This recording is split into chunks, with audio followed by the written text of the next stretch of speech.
because that's really an outsider's only shot at winning the best value procurement, is to actually understand what the need is and generate value around that. Lowest price technically acceptable, it is what it says it is. They have to be technically acceptable, whatever the evaluation criteria may be, and then submit the lowest price. Simplified acquisition procedures. This is another opportunity to get in on a small project. There are special rules for small businesses for procurements that are between, I want to say 3,500 and 150,000. The simplified acquisition threshold typically starts where the government P card or procurement cards end.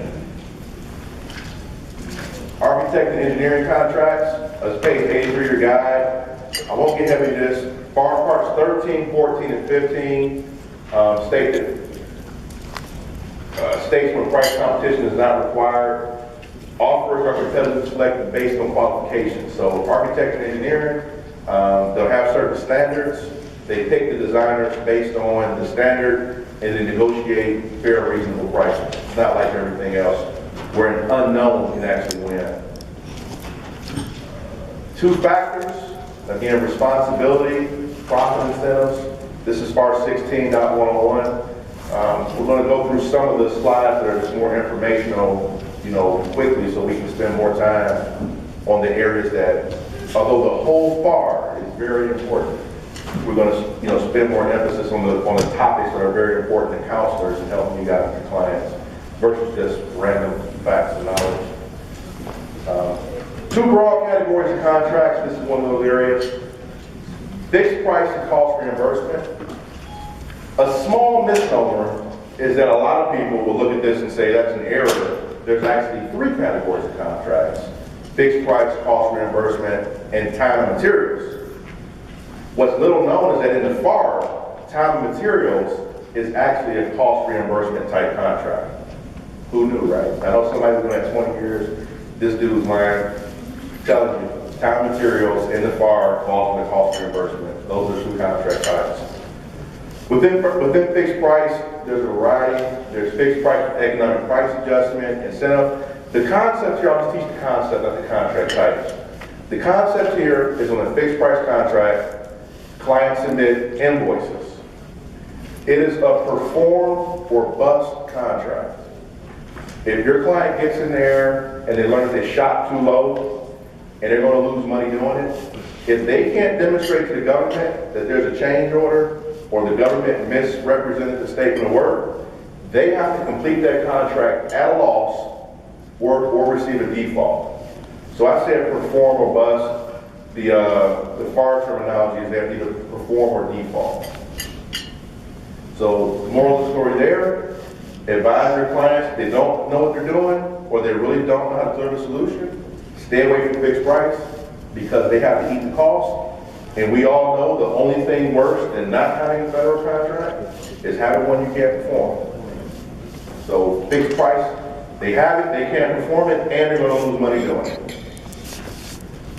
Cost reimbursement or cost sharing, cost plus.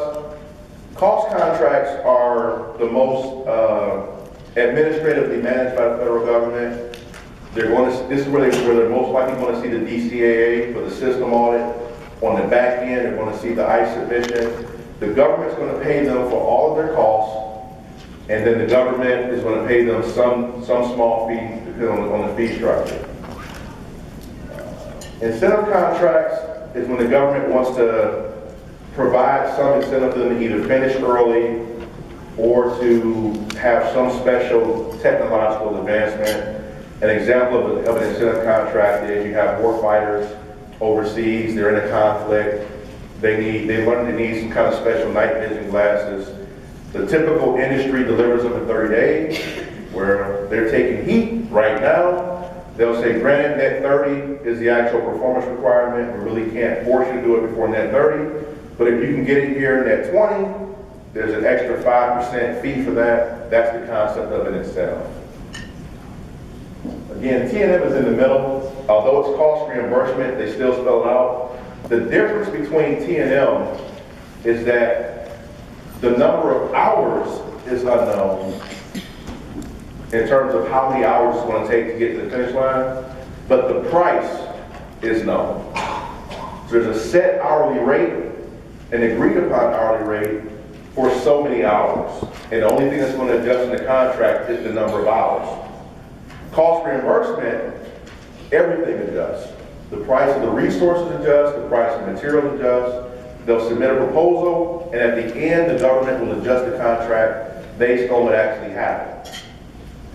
Fixed price contract, there's no adjustments. They said they do it for $1 million. Government, when it's done, government pays them $1 million. If they spent $700,000 doing it, they get $1 million. If they spent $1.5 million doing it, they get $1 million. That's dangerous, isn't it?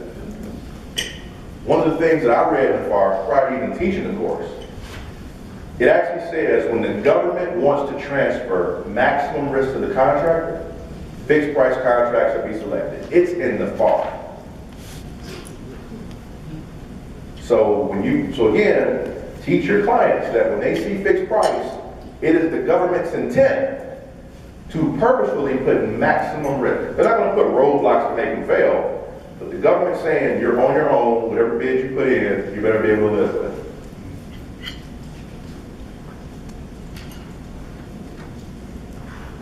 Other forms of contracts are IDIQs, task orders, but again, even within these flavors, the task order is going to be a time and materials task order, a firm fixed price task order, or a cost plus task order.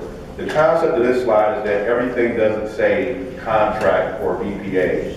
In fact, I think once someone wins a GSA schedule, everything that comes off a GSA schedule is a task order. IDIQ means indefinite delivery, indefinite quantity. What the government will do is just award the contract for up to $50 million.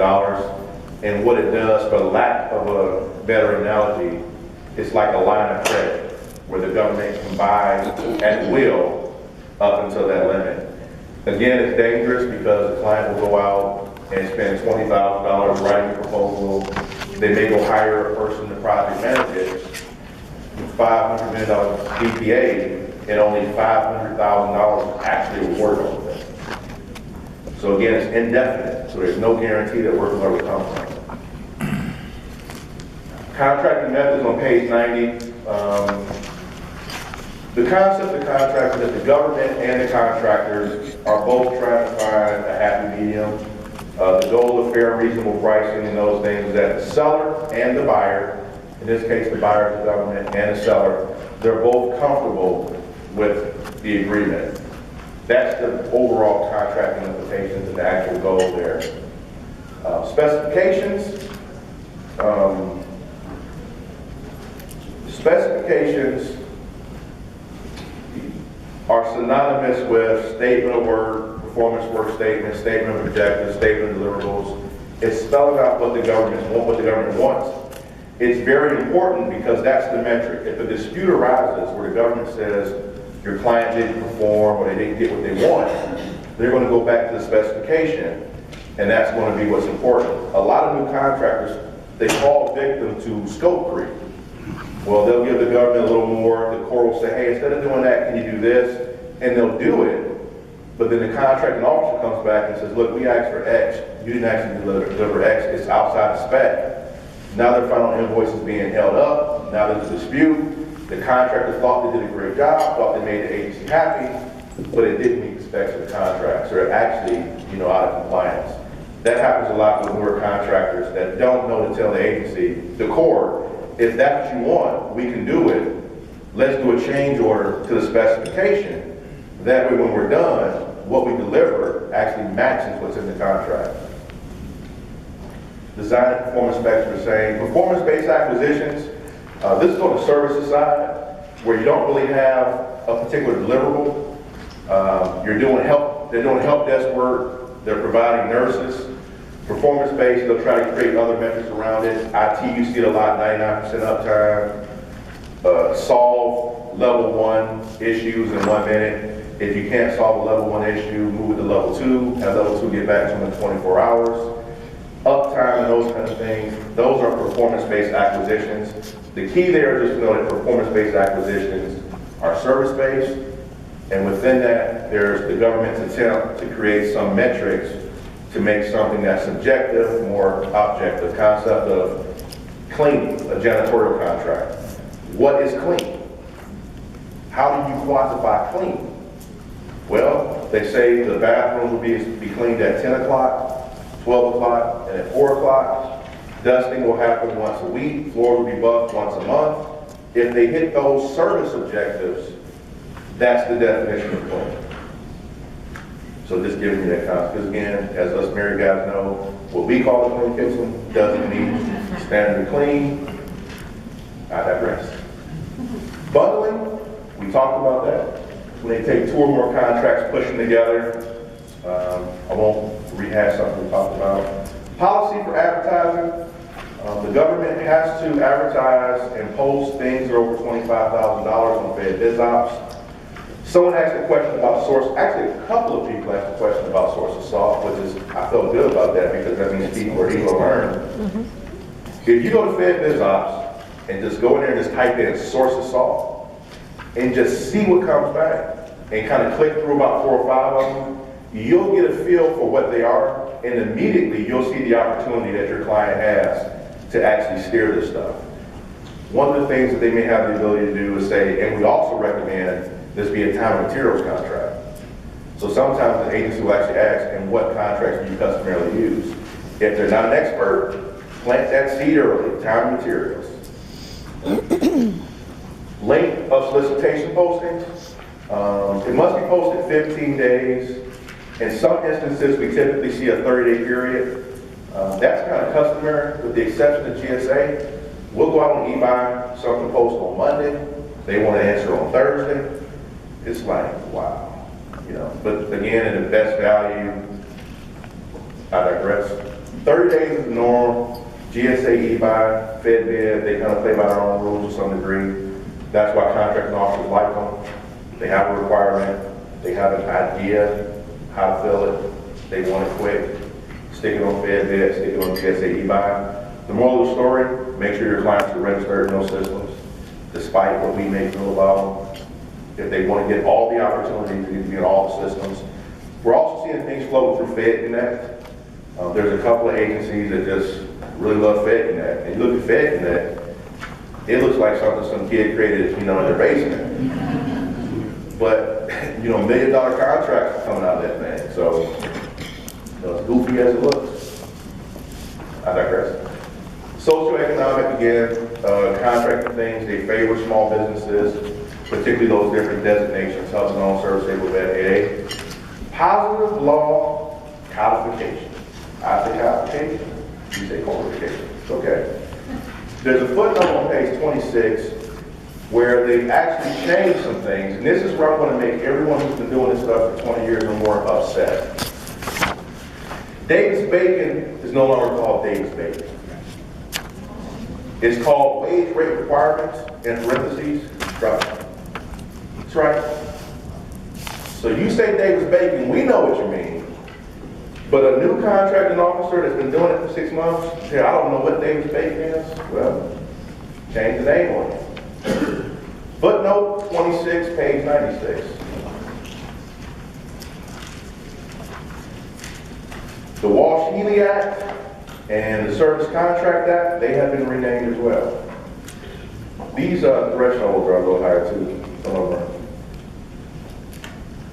But the labor laws, the key here, footnote 26, page 96, everything that we've known to be true for the last 30 years, somebody fresh out of college decided to just ruin our zone. Buy American, the key here is that certain things have to be produced in the U.S. There's some exceptions to allow purchase of foreign end products. Typically, people who have trade agreements. If you have this is where Edgar's do this. If you have a client that sells hats or souvenirs or merchandise, and that stuff's produced in China, then they're going to have a hard time selling this stuff to the U.S. And I'm going to do it. If Edgar was here, he'd raise his hand and go, hey, but if they do it at the state level and all that kind of stuff. But just be mindful, if you guys produce things, they have to have that stuff manufactured in the U.S. or do enough value add to it once it comes to the U.S. So they can buy the plastic from China, but, well, from somewhere else, But once they're here, if they do all the fabrication, the assembly, the painting, and the coating, they've done enough value add to where it's now made in America. Even though the material wasn't made. Don't ask me how, it's just the way the rule goes.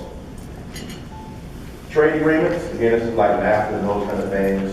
There's some trade agreements that allow foreign countries and things bought from foreign countries to be included into the Buy America Act. Balance of Payments Act, this is for construction and things with foreign militaries. Won't get to this one. I'll be the first, I'm not an expert in it. This is unique to the DoD. If you have a client that does things for other foreign militaries, Balance of Payment Act apply to them. DFARS 225-7501 is the Balance of Payment Act. These are all the foreign kind of flavors that their clients will deal with. Foreign products and services, there are some things the DoD is restricted from acquiring. DFARS 225.70 has it there, and then I just go past it. This will help you if a client says, does the government buys